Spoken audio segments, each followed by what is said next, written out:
Hi, I'm a bit late to the hype train, but I wanted to make this video before I played Silksong, because well, I play games at my own leisure, which also means I haven't beaten Hollow Knight yet. I played 2 separate times, but never finished it. I have issues, I know. Anyways, this video is a bit different because, well, of course, you clicked on this to see my opinions on the areas, or at least I think you did.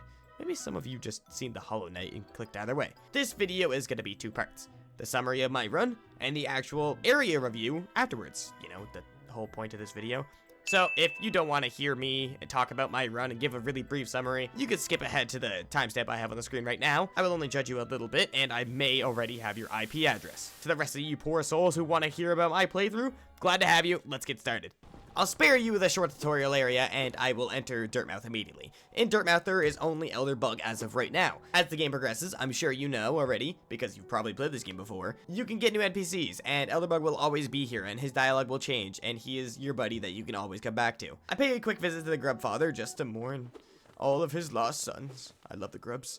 But then I follow a funky little tune, and we meet the map guy, Cornifer. I had to look up his name, I can't lie. I just know him as the map guy. You can find the map guy here in every single area in this game, selling maps for different prices. Pretty simple. After we acquire our map, we're still going through tutorial things, so I go over to the stag stop, and I unlock the early games version of fast travel, which is pretty neat. I love the last stag. We enter the shop, and is it wrong to say hear me out? No, this is besides the point. Anyways, moving on. If you want to progress, you gotta roam around aimlessly. And when you roam around aimlessly, you end up in the complete wrong area sometimes. Excuse me, what the f? After a lot of roaming, you'll end up in a boss fight. This is the first boss, this is False Knight. He's a really simple boss, I really like him though. He's a big scary knight guy, he's got this big scary mace, but he's not all that bad. Look at the little guy on the inside, oh my goodness, he's just a chubby little fella. After that, I get kidnapped by an old person and taught mysterious spells, whatever floats your boat I guess. She basically gives me a gun, which is kinda cool. I'll put it to good use. Hopefully. With my newly acquired gun, I can finally kill this pill bug, and we can finally move out of the Forgotten Crossroads into the next area, Green Path. I love Green Path. Honestly, not a whole lot going on in here, but the enemies are mostly a bunch of funny little goober guys, and it looks peaceful while also being very dangerous at the same time, or it's supposed to be dangerous. There's traps everywhere. You get the point. Moving further into the area, we have a run-in with the Hornet, or as I called her in my playthrough, Miss Silksong! Honestly, I have no clue if this was the proper way to chase her, but I spent a solid 20 minutes trying to bounce off of this mosquito I found in the area, and eventually, it worked. See kids, insanity, also known as trial and error, can be the answer sometimes. Moving past this, there's not a whole lot left, honestly, I want to cover for Green Path. Green Path is just a simple, just run through it area. But there is a slight break from all this green, and we meet the mighty Zote. Probably one of my favorite NPCs, so of course I had to mention him in this run. He's a very funny guy, and he will reappear throughout our journey. Taking a quick break from our exploration, and we can find ourselves in our mandatory stag stop. I love the stag station. The most important part of Green Path for right now is the first Hornet fight, which is a super fun fight. In our She said the thing! Love her voice lines. Very funny, very iconic. It's a very fun fight as well, and a very solid difficulty for an early game. I'm sure most people have at least done this fight because I'm pretty sure this is as far as people get into the game before they eventually figured about it in their Steam library. Love her voice lines, love her attacks. It's very simple, it's very fun. And most importantly, at the end of the fight, I finally unlock the dash, which makes me so happy. I love dashes. Dash mechanics make me very, very happy. That's about it for Green Path though, and we can move on to the mystical little areas known as the Fog Canyon and the Fungal Wastes. I gotta hurry up or else we might never get to the review section of this video, but luckily as of right now, there's not much quote-unquote progression that comes from the Fog Canyon. It's mostly a straight downwards pathway for right now with these massive exploding jellyfish that I will definitely mention again later. And of course, I will be going into more depth in these areas after this section of the video. So yeah, all you Fog Canyon enjoyers, put down your flags. You gotta wait for now. I'm sorry, buddy. Anyways, moving through the Queen Station starts the Fungal Waste, which is a chunky section, but it's just your typical parkour section, kind of. I really like the bouncy mushrooms and the goofy enemies. Very good, very nice. Since there's no crazy plot points right now, can I just point out that this must have been one of the funniest games to voice act? I don't know who at Team Cherry decided to give all these characters funny little noises instead of words, but I can only imagine how awesome that studio must have sounded. Hey, so, welcome in on your first day. So, your script for today is Just make some noises, please. Yeah, thanks. That works perfect. After becoming a bit of a parkour god, if I do say so myself, the fungal waste has the major sub-area known as the Mantis Village, the movement item, the Mantis Claw. Finally, wall jumping is here. The progression of the movement is very fluid in this game, which I love, just slowly picking up new tools to traverse better. Kind of reminds me of old Zelda games, which have different weapons for puzzles, but it's still a more fluid progression. You get weapons, you unlock new abilities, you could pass through puzzles. In here, it's just movement based. In the Mantis Village, we have the Mantis Lord's boss fight, which is a very cool boss fight because it has a progression in it. You start by fighting the singular Mantis Lord and eventually move on to fighting 2 lords at once. Pretty cool, right? I really enjoy this fight, but what I don't enjoy is this fight allows us entry into the next area. Why is that a bad thing, you may be asking? Well, the next area is the Deep Nest, and aside from being a little bit spooky, it's not that bad, right? Wrong! Why is it so loud down here? There is way too much noise in this area for me personally because of these gigantic crawler things, which I have the sound turned down for you guys in the video, but these guys are making so much noise, which kind of makes sense because they're massive, but I don't like it. As for right now, the Deepness doesn't have much to cover though, so I'm just gonna move on after we get to be graced by the presence of Zote the Mighty again, which is always a treat. Either way, we will return here later, but for now, it's time for our introduction to the Hollow Knight area, the City of Tears.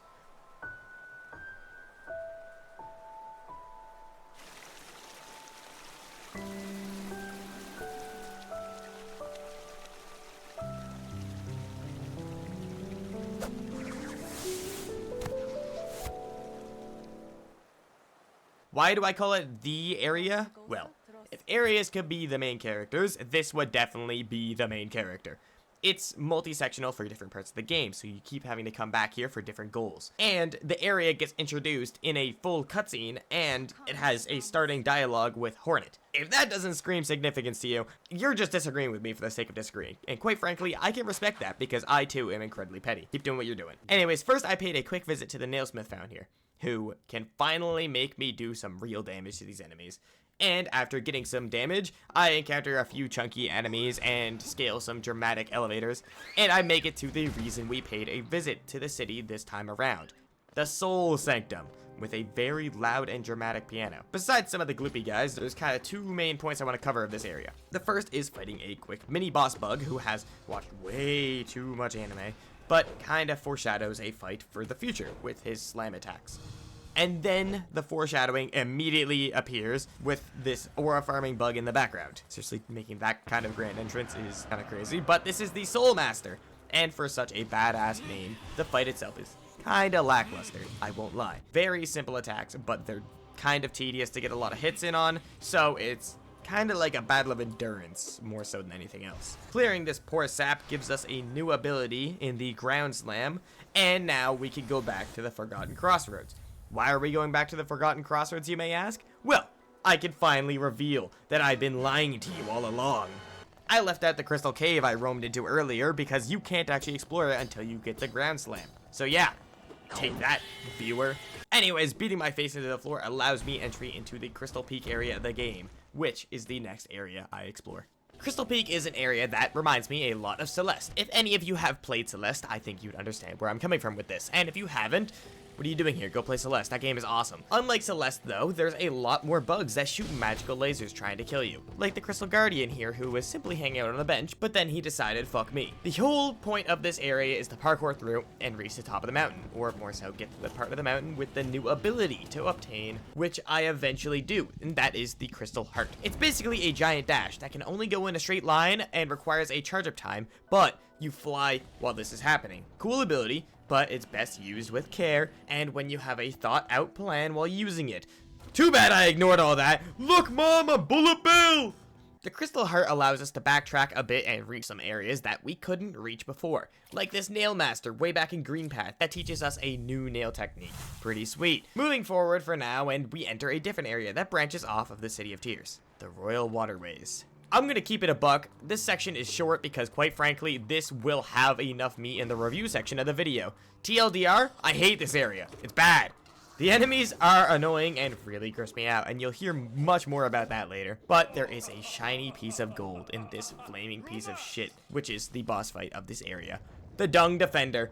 I love this guy. The fight is simple, but honestly, it's not about the fight. I just find the idea of a dung beetle boss fight in a stinky area very funny, and his character is just comedic to me in general.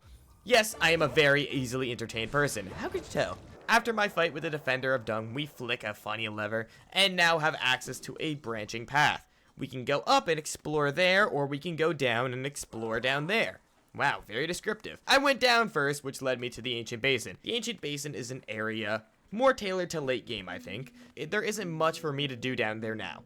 But there is another boss fight with the Broken Vessel. Hey, he looks just like me! But he has a little funky lump on his head. This boss is cool because it's somewhat like a mimic to you with its similar moves like the dash and the ground slam and the nail attacks. Maybe it's one of my brothers who died and was possessed by the infection that seems to be taking over the place. I don't know the lore of the game, that's just my best guess. Moving past this boss, and there's a fountain where we can unlock another tool, the Monarch Wings. We can finally double jump. With this newfound power, I head upwards on the branching path and find myself in the second part of the City of Tears. Told you we'd be coming back. There were some other areas in the Ancient Basin I ran into, but nothing I could truly do anything with at the current moment in my playthrough. This couldn't possibly be a reoccurring thing, right? Exploring upwards leads me to another tower, which of course I spent a lot of time climbing. But luckily it was worth it because we got another boss fight to cover, and wow, I struggled on this one. A lot. I take pride in sucking at bosses because at my core, I'm a Souls player, and dying over and over is somehow fun to me. It may not be for everybody else, but it's my thing. But this fight is the Watcher Knight. More so, the Watcher Knights, plural, because it's a bunch of the same kind of mini-boss, but when you take one out, another husk gets infected, and you're back to fighting multiple enemies at once. This fight was the hardest in the game for me so far, but it was still very fun. Moving past here, we can finally reach the top of the tower with a dead body? Interesting. But, oh, look here. We can't do anything yet. Was this just a big waste of time? I don't know, probably. Moving on because I didn't really know where to go. I headed back to the Deep Nest to finish exploring around there. After the section with the giant centipedes leads us to a spider area, which is much, much quieter. So much nicer on my ears. In this spider area, I find the Hidden Village, which is pretty cool, I guess. Anyways, I walk in on a cult meeting and see the most obvious trap bench known to man. So, of course, I sit down on it. They touched me. I got kidnapped. Who could have seen this coming?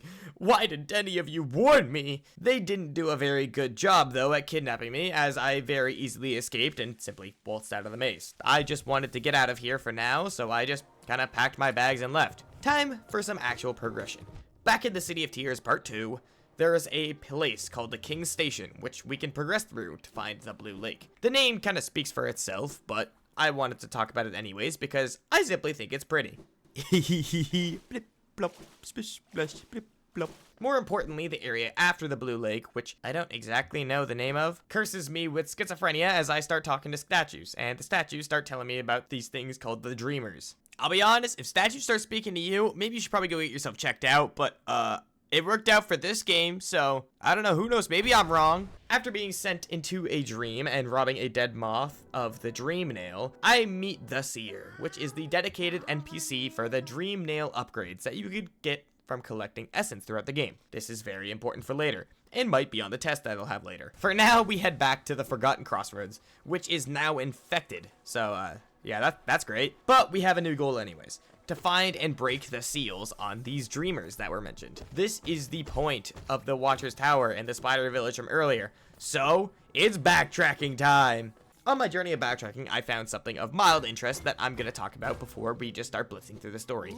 With the Dream Nail, we can interact with souls, which is cool. And back in the Forgotten Crossroads, I found the body of the False Knight from the start of the game. Bang. Remember this guy? With this, I can unlock the Dream version of the boss fight, which is a beefed up, much stronger version.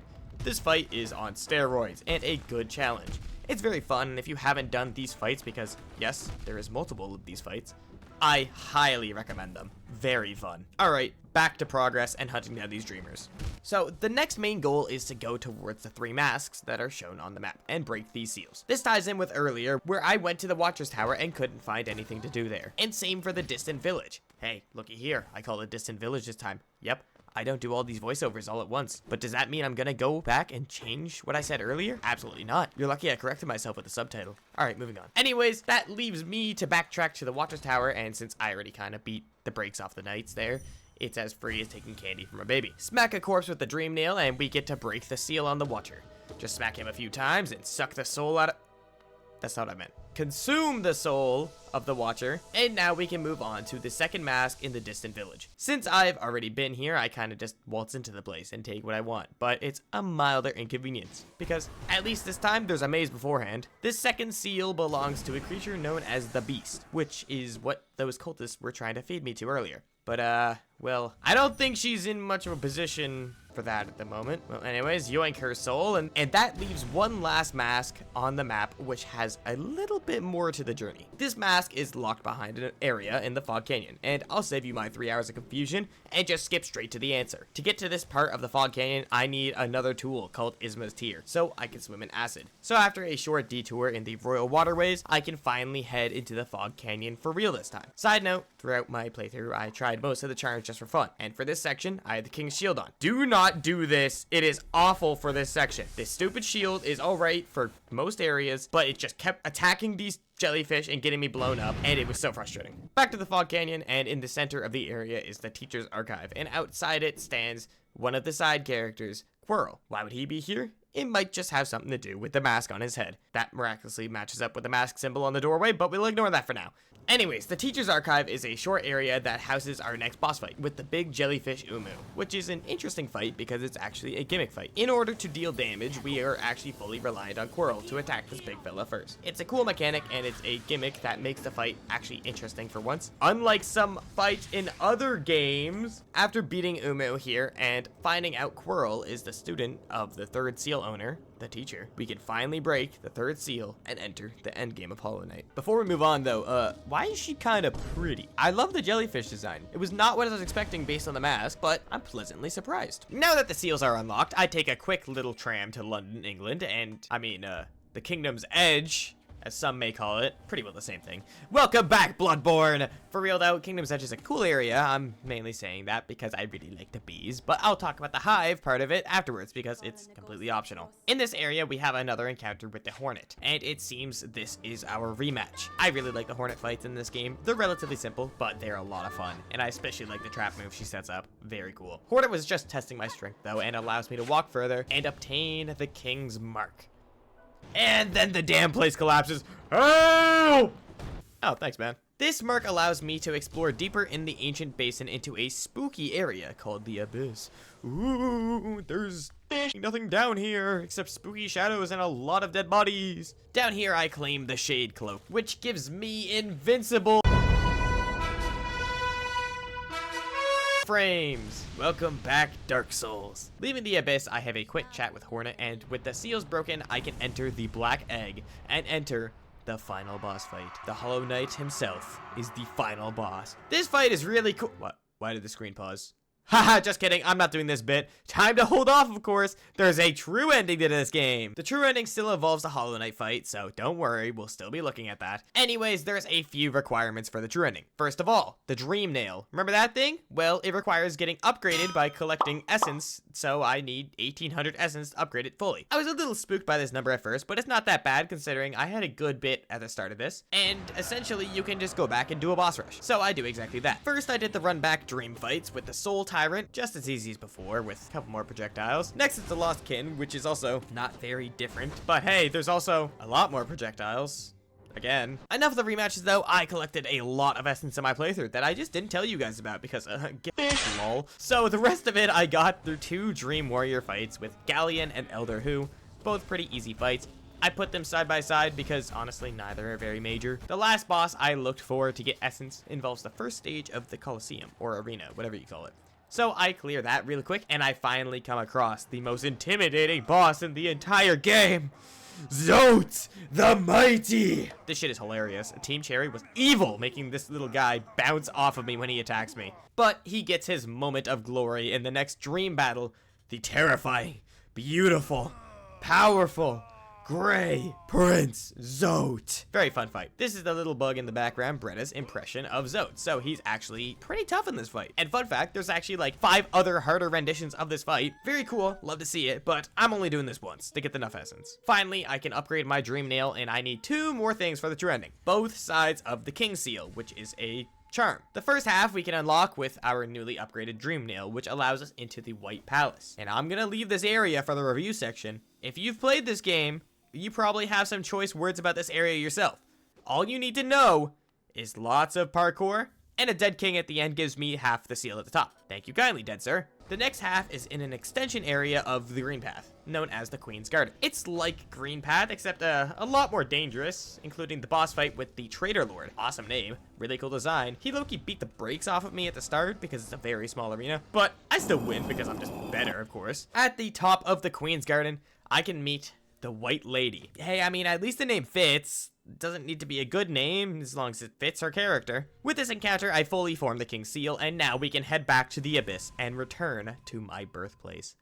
At my birthplace, in this little flashback, I complete the climb with a lot of voices in my head. I think I actually am schizophrenic at this point. There's a lot of lore in this section, but as you've probably guessed by now, I don't really know the lore all that much. But this guy looks like me, and that is definitely the White Prince, so yeah, I understood that game. Void Heart claimed, and now, with the Void Heart, I can do the final boss. Heading back to the Black Egg, and we can fight the Hollow Knight for real this time. The Hollow Knight is a solid fight, and honestly, disturbing, because it's not hard to tell this creature is in a lot of pain and agony.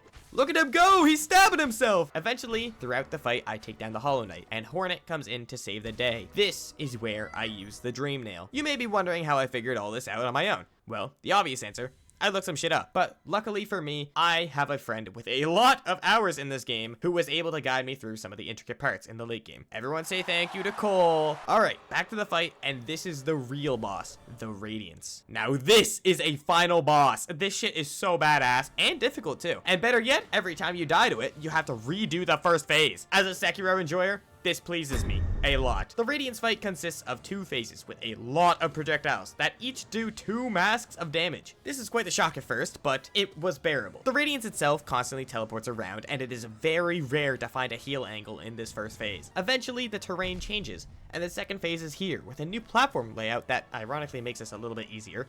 Yeah, the first phase of the Radiance is actually a lot harder because there's so much pressure, but second phase is pretty light work, honestly, as the new platforms act as cover for healing and dodging attacks, because everything's pretty much projectile. Either way, eventually, the big moth tries to escape me, and of course, we get a badass beat-em-up scene with the Hollow Knight to finish the game.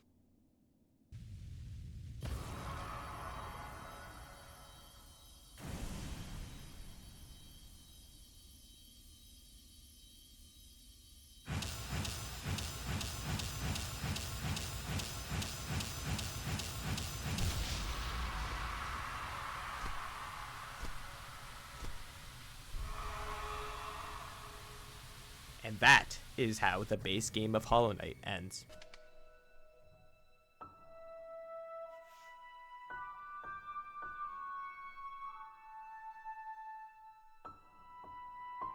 That is the end of my Hollow Knight review. Now, obviously, I did skip over a lot. I'm not dedicating this entire video to my Hollow Knight review. That's not why you clicked on the video in the first place. So it's time to talk about the area review, and welcome all of you timestamp skippers. I'm only judging you a tiny little bit, just a little bit. Okay, I'm judging you a lot of bit. Anyway, I should probably start talking about how I'm gonna go about this. I'm gonna try my best to go in order as the game is played, but this game has a couple different paths you can take, so it may not be exactly the path that you took in your playthrough, or the path that's supposed to be taken, quote unquote. Also, if there is a sub area, those will factor into the main area, like the Mantis Village for the Fungal Wastes, and the Hive for the Kingdom's Edge. I think you get the point. Quick disclaimer, this will not be a fair ranking or whatever. This is my opinion, and you are allowed to have your own opinion. Just know that your opinion is wrong, and I hate you for it. Just kidding. starting with the Forgotten Crossroads. Forgotten Crossroads is a really broad area, so this is gonna cover a lot. Here's a quick list of what goes down here. There's Forgotten Crossroads, of course, the main area, the big hub. Infected Crossroads, which happens later in the game, and then there's also Dirtmouth, which is, I would count as a part of this, and the King's Pass, which you start in. But I'm not gonna talk too much about that one because, like, nothing really happens there, I don't think. Feel free to prove me wrong. And, of course, the smaller areas, like the Black Egg, where you fight the final boss. This area is like the standard, the vanilla area of the game, if you would, or at least it is to the start. The areas all look and feel beautiful in this game, but there isn't too much special about the Forgotten Crossroads, but that also doesn't really make a difference to me. Honestly, if the first area in the game was too flashy and overwhelming, it would probably throw me off quite a bit. Forgotten Crossroads has a little bit of this and a little bit of that, which I can appreciate, but I think the real star of the show is coming back to this place later in the game to see the Infected Crossroads. I love and hate this place. I love it because the change is so out of nowhere, but it's also not unexpected. At this point in the story, you have seen and fought this infection, and now as you've progressed, the seal on this infection has weakened and everything has become infested due to your efforts. Yes, you did this, so now you gotta go fix it. The enemies that were so simple and easy have changed for the worse, and this entire area is just unsettling. The enemies is also why I hate the area, because these goddamn mosquitoes while they're infected are so annoying, but I love the transition, so I will give Forgotten Crossroads as a whole a solid 7 out of 10. You can't go wrong with it. It may sound like I was glazing it a bit there, but I think there could be an argument for like almost all locations to be a 10 out of 10. I say almost, so I gotta try to be a little bit strict here. Next on my list, of course, is the lush area known as Green Path. I'm including Queen's Garden here because it honestly looks the same to me, or similar at least, and I make the rules. Anyways, I love Green Path. I know I can't actually feel the air, but this area just radiates warmth. Or maybe I can feel the air. I might have grown into this game a little bit in all the time it took me to make this video. Either way, the atmosphere is warm and inviting with funny little critters around. The initial Green Path is so inviting and enjoyable to explore, except for the first time when you get jump scared by the moss chargers.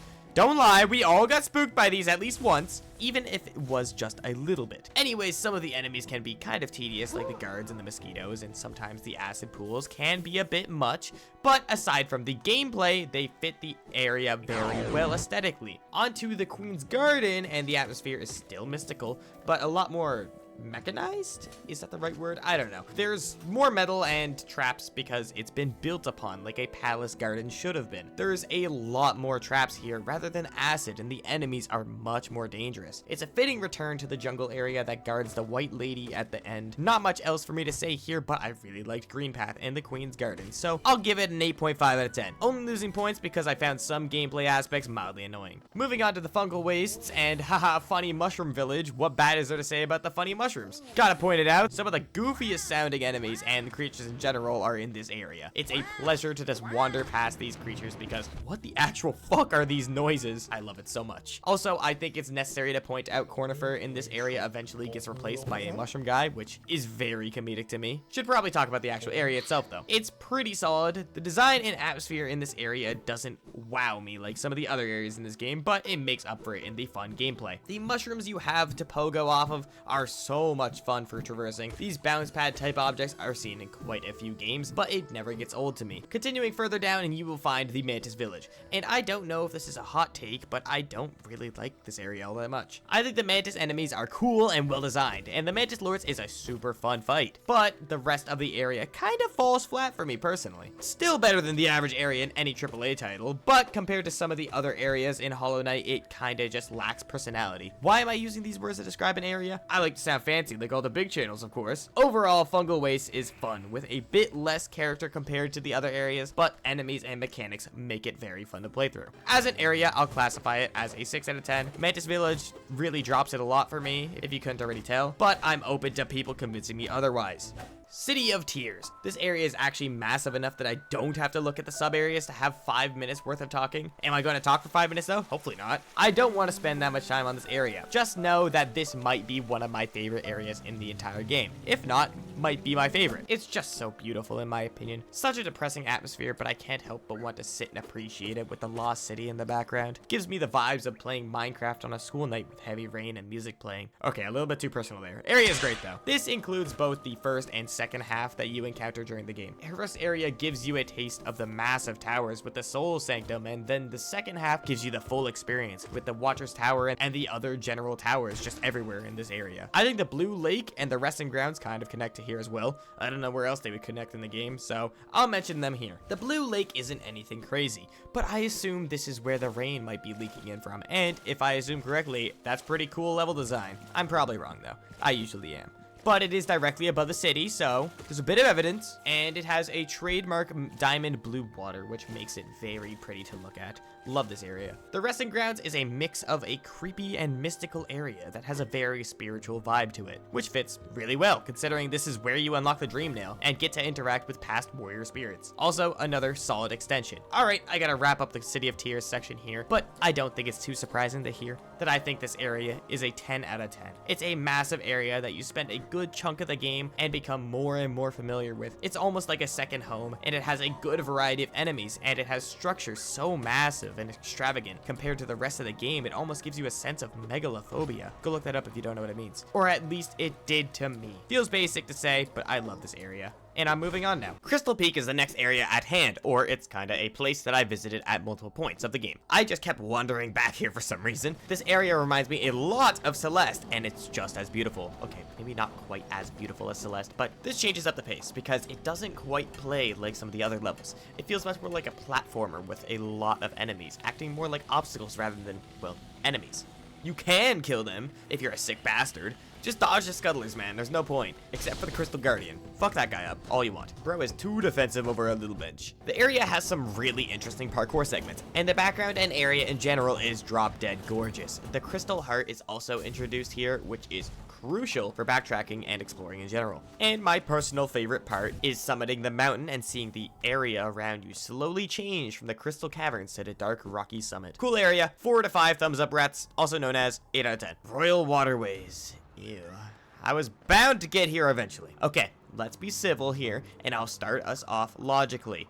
This area, I hate it here. There's nothing good. Okay, that's a lie. It does look good and does a really good job of feeling gross, but that can't change my mind. The worm enemies are so gross and ugly and even worse, frustrating. If they were just gross, I could deal with it because they fit the theme, but making them annoying to deal with, that's an extra level I never needed. I don't even like talking about this area. Also, the fluke worm boss in this area, that thing feels impossible without a nail upgrade, which is cringe, and even then, it's not even a fun fight. Just a fly swatting lesson. The only saving grace of this area is the dung defender. Oh, that guy. Very funny. Haha, funny poop man. Always good in my books. Yeah, I have the same humor as a grade 6. Anyways, I don't want to spend any more time here. Shit sucks. 2 out of 10. Anyone who likes this place is wrong. Okay, on to Deepness. This area has a job, and I think it does its job very, very well. This is one of the spooky, creepy, crawly areas. Centipedes, spiders, infections. What else could you ask for? What kind of breaks my immersion is, why are the centipedes so loud? I mentioned this in the review portion, but these centipedes are too loud.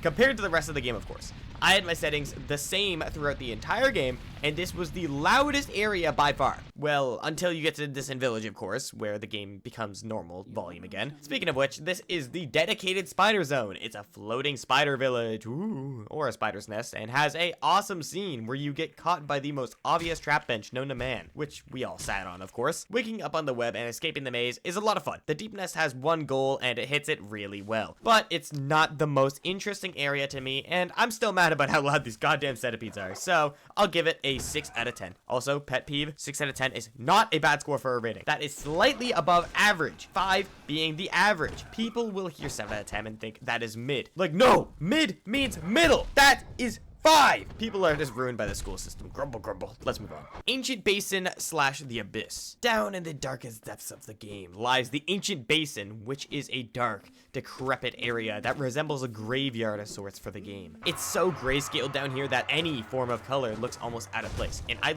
mean literally any form of color. Like, my little mask is actually too white for this place. It looks out of place. It's an interesting area that leaves you with more questions than answers, and has a very solid boss fight down here with the broken vessel. Coming back later in the game allows access to the Abyss, a giant dark chasm with lots of dead bugs and shadow creatures. Again, more questions than answers, but you'll have to come here before getting the true ending. And I think this place is your birthplace? I have no clue, honestly, but if someone that is a lore expert can explain, that would be great. Thanks. All right, so now actually reviewing this area. there's not much to talk about. I think this section is good at what it does, but not exactly interesting enough to talk more about, honestly. To me, the Ancient Basin and the Abyss do a solid job and represent a perfect 5 out of 10. That is mid. Moving into the Fog Canyon, and this area is really short until later in the game when you get Isma's Tear, which is really cool. The area gives you a small taste of the aesthetic, which on a tangent, I love the aesthetic of this area. The bubbly, bright atmosphere with jellyfish that have a pop, to say the least. Very nice, very cool. Also, huge change of pace from the rest of the game, but where was I? Oh, right. Coming back to this area in the game later with Isma's Tear shows the main plot point of the area,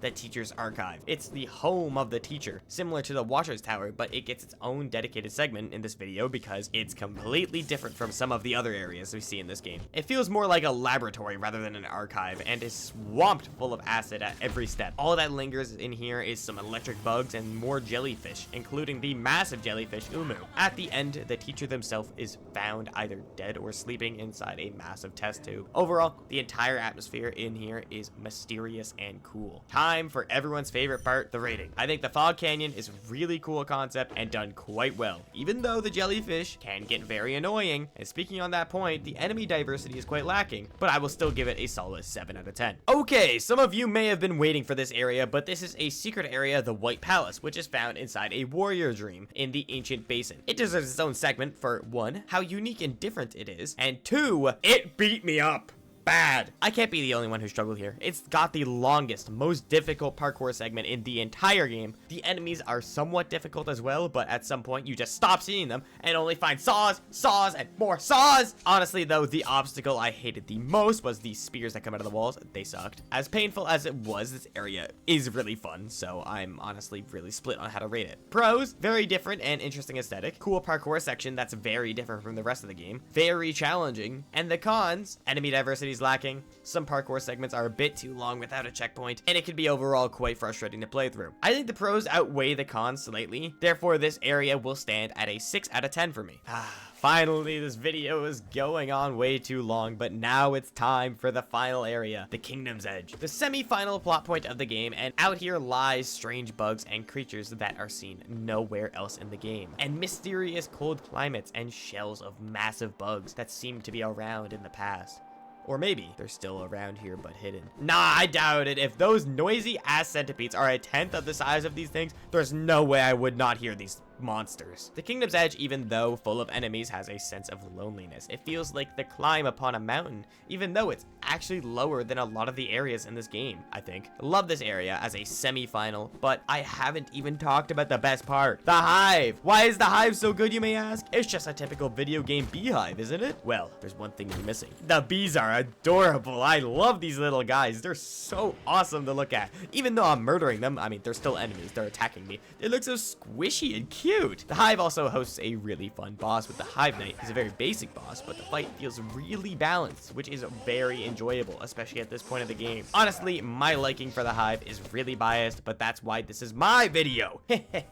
Kingdom's Edge gets a 9 out of 10. Probably would have been a 10 if it was bigger, honestly. It felt a little bit too short. And that's it. This is the end of the video before you click off. If you made it this far, thank you very much. It was a lot of fun to make this video and play Hollow Knight in general. I may have missed some sub areas or just glazed over some parts that people must have really enjoyed. So if you want to talk more, go in the comments. Feel free. Helps me, helps you. It's great. If you couldn't guess already, the next video will be about Silksong, so that should be interesting to say the least. A like and /or subscribe would also be greatly appreciated, especially since I am a smaller channel. It would mean the world to me. Also, since I am at a whopping 668 subs, yeah, relax, ladies. Now I should be eligible for YouTube's new hype feature, so if you're watching this within the first week, do me a favor and have a look to see if the button is around. Alright, that's enough out of me.